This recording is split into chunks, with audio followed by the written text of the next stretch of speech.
Hello, everybody. My name is Jed Distler, and this is the Piano Maven, your friendly guide to piano recordings. When people ask me just what was it that made Arthur Rubinstein so special, I usually will say, go watch the video of his Moscow recital from 1964. That'll show you what was special about Rubinstein. Let me give you a little bit of background about this incredible concert. In the fall of 1964, Arthur Rubinstein returned to Russia for the first time in many years.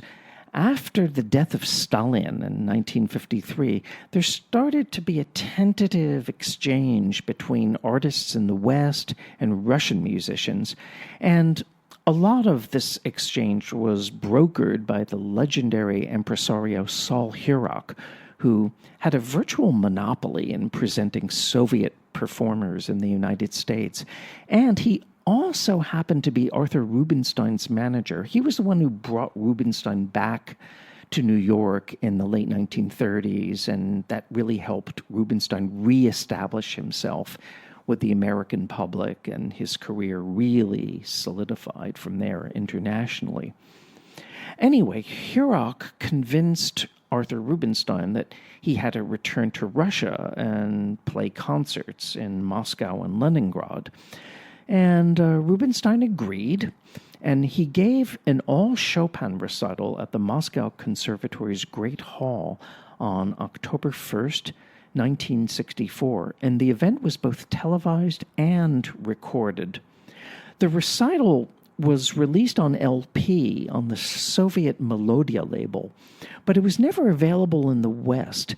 Eventually, the recital was reissued as part of the big Arthur Rubinstein edition of his complete recordings that RCA brought out in 1999 in a big box set.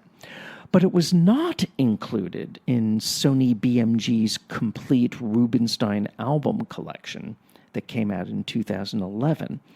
However, the televised recital was preserved for decades in the Russian state television archives, and it finally came out on home video on DVD through Medici Classics.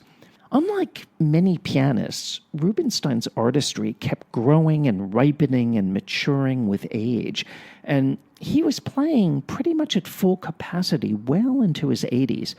He was 77 at the time of the Moscow recital, and everything is there, literally. His big technique, his fantastic sense of projection, and a musicality that's characterized by emotional health.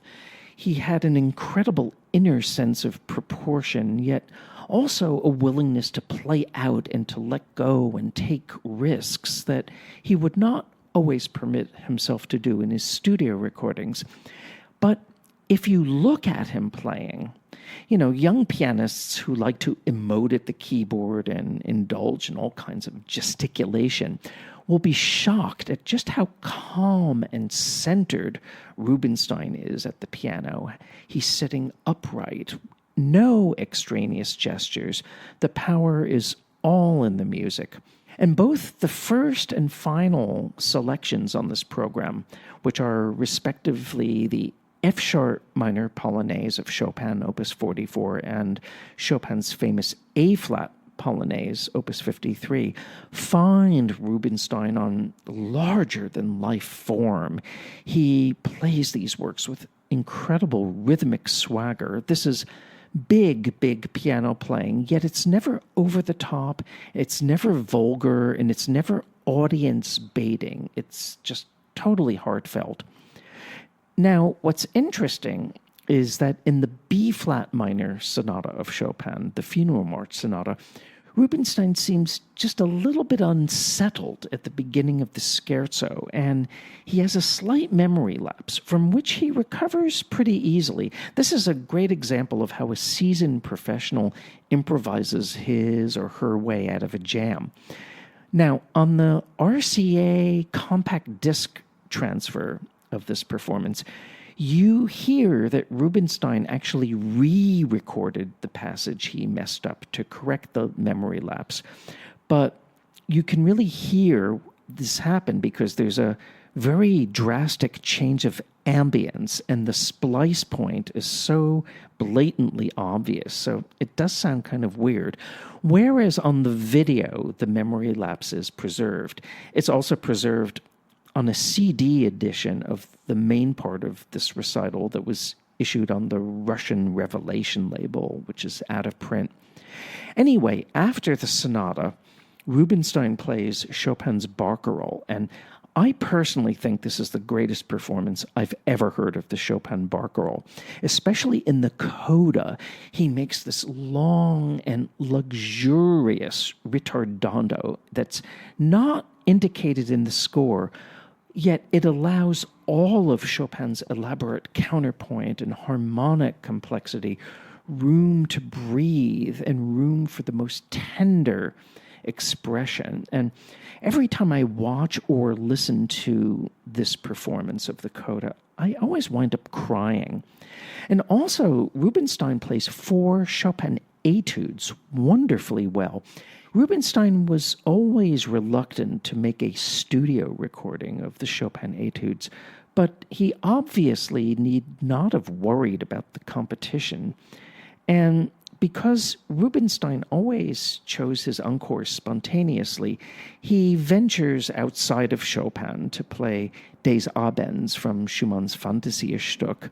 Again, it's a really beautiful performance. He also plays Debussy's Ondine from the Preludes Book 2. This was a Rubinstein specialty, and he always played this fantastically. And he closes with a signature encore, the Villa Lobos o Polichinello. Did I pronounce that right? Polichinello. I don't know. I used to speak Portuguese and I totally forgot it. But what's important is that this recital basically is a big love fest between the Russian public and Arthur Rubinstein. And few pianists projected their mastery with such generosity of spirit and all in the service of the music, yet never overly reverential and never pedantic and never self-serving. So this was really what Rubinstein was about. So if you can find this recital on DVD from Medici Classics, grab it. But if you want the best audio sound of this recital, you have to find volume, what is it? Let me look at my cover here. You have to find volume 62 of the RCA Rubinstein collection, issued in 1999. You might still be able to find this volume secondhand, or I think it's also available as a download or through streaming services. But like I said earlier, the RCA version has the correction of that memory lapse in a very clumsy edit. But honestly, however you acquire this recital, this is the essence of Arthur Rubinstein, and this recital belongs in every serious piano collection. This is Jed Disler for the Piano Maven podcast, and thank you for listening, and please spread the good word and tell everyone about this podcast. I will be with you next time.